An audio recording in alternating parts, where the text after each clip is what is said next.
Since we will be spraying at the rate of 3 gallons per acre and we want to apply VectoBac WDG at 7 ounces per acre, we need to make a total spray mix of 3 gallons that contains 7 ounces of VectoBac WDG. The first step is to weigh the material.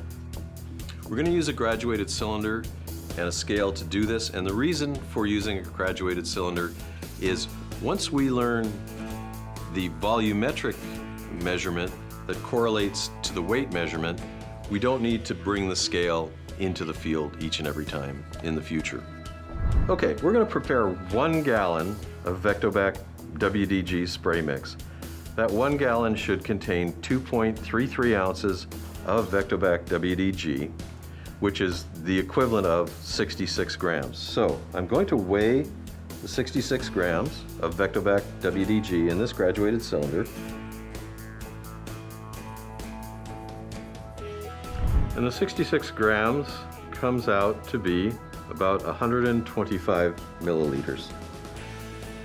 So this is what we'll use to prepare our spray mix. Now, knowing that 66 grams is the equivalent of 125 milliliters volumetrically, we can also go to the field and use that amount, 125 milliliters of VectoBac WDG, to measure in order to do our mixing without having to bring the scale to the field and do that function over and over again. Okay, I'm going to prepare a 1 gallon mix of VectoBac WDG. And for 1 gallon of VectoBac WDG, we want to mix in 2.33 ounces of product. I've already measured the 2.33 ounces in this cylinder here. Now, mixing VectoBac WDG in water is really quite easy, but there's one thing that you always need to remember. You do not want to just dump the product into water that is static. The water always needs to be moving while you're adding the product.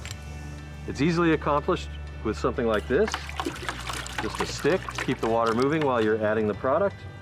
Or if you want to do something convenient, you can use a stir. But this is better for larger volumes. It's going to make a big mess, so I will not use this device. I'll use the simple stick method. So we begin getting the product in motion. We keep it moving. I have slightly less than 1 gallon of water in this bucket. When I add this, we should come out very close to 1 gallon.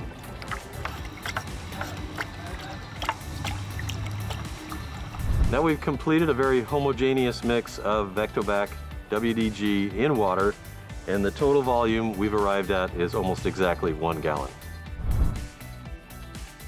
You always want to prepare your VectoBac WDG spray mixes in a separate mixing vessel than the spray tank. This is because you need to agitate the mix. So we've prepared our VectoBac WDG spray mix in this 3 gallon bucket, and we've prepared 1 gallon of spray mix for the purpose of this treatment. So the sprayer has a built-in filter in the top, and we want to pour our spray mix in through that filter.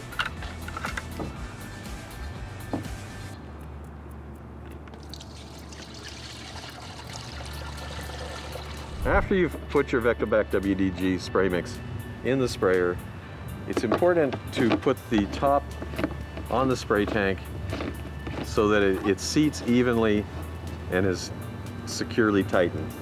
For 2 reasons. One, you don't want the material to slop out and spill on you. The other is that this gasket in the top will seal this and help the back pressure from the machine push the spray through the nozzle. Once the spray mix is in the tank, it can hold up for up to 72 hours, but you really do not want to mix more than you're going to use for any single spray job. However, if you're going to do multiple spray jobs during the course of a day, you can mix quite a lot of material and it will stay suspended nicely, especially if it's in the back of a pickup truck you're driving around. Just simply the stopping and going will keep it real well mixed and suspended.